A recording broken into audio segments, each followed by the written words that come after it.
मध्य प्रदेश की पूर्व मुख्यमंत्री उमा भारती उत्तर प्रदेश से भोपाल लौटते समय कुछ देर के लिए मुरैना प्रवास पर भी रुकीं।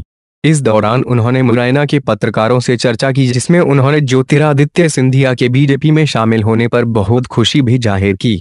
पूर्व मुख्यमंत्री उमा भारती के अनुसार ज्योतिरादित्य सिंधिया को कभी भी कांग्रेस में होना ही नहीं चाहिए था, क्योंकि जब उनकी दादी विजयाराजे सिंधिया जनसंघ के समय से ही बीजेपी के साथ थीं तो उन्हें भी बहुत पहले ही बीजेपी में होना चाहिए था। आज उन्होंने बीजेपी में आकर अपनी दादी की इच्छा को पूरा किया है।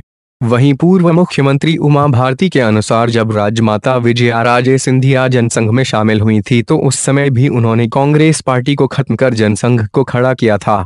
आज बीजेपी अपने आप में खुद एक महाशक्ति बन चुकी है और ऐसे में ज्योतिरादित्य सिंधिया के इसमें में शामिल होने से जहां बीजेपी पार्टी की ताकत में इजाफा हुआ है, वहीं कांग्रेस पूरी तरह से खत्म हो चुकी है। साथ ही पूर्व मुख्यमंत्री उमा भारती ने आने वाले उपचुनाव में दावा किया है कि कांग्रेस का कोई भी उम्मीदवार चुनाव में अपनी जमानत भी नहीं बचा पाएंगे। चंबल सम्राट न्यूज चैनल के लिए राजनीतिक संवाददाता हिमांशु शर्मा की रिपोर्ट। चीज़ें जो है ना, आजकल क्या हो गया कि बहुत चीज़ें बहुत जल्दी प्रचारित हो जाती हैं, तो कई बार कई चीज़ों को प्रचारित करने के लिए भी लोग ऐसा काम करते हैं।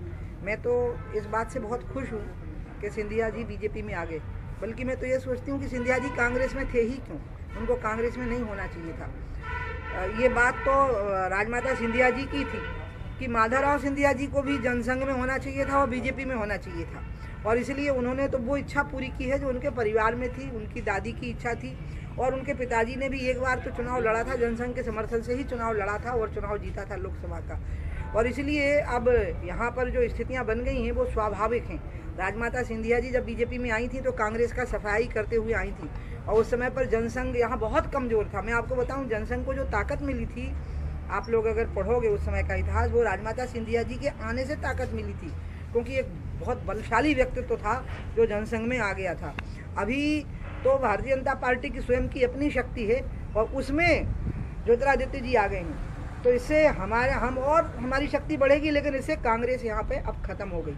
और मैं आपको अभी से घोषणा कर रही हूँ कि 24 सीटों में अधिकतर पर तो कांग्रेस की जमानत जब्त हो जाएगी। जीतने की बात तो अच्छा, आप देखिएगा इसको कि अधिकतर सीटों पर डिपॉजिट चला जाएगा कांग्रेस का, क्योंकि उनके पास कैंपेनर नहीं है, उनके प्रति सहानुभूति नहीं है, उनके कार्यकर्ताओं के मन में ही अपने नेताओं के प्रति सहानुभूति और श्रद्धा और सम्मान नहीं है। इसलिए ये सब चीज़ें पोस्टर वोस्टर इसका कोई मतलब नहीं होता। आज के ज़माने में मुख्य बात है कि आप अपने क्षेत्र की चिंता करते हैं कि नहीं, और अगर चिंता करते हैं तो चिंता करने के कई प्रकार होते हैं। इसलिए मैं तो इस पर पोस्टर टाइप की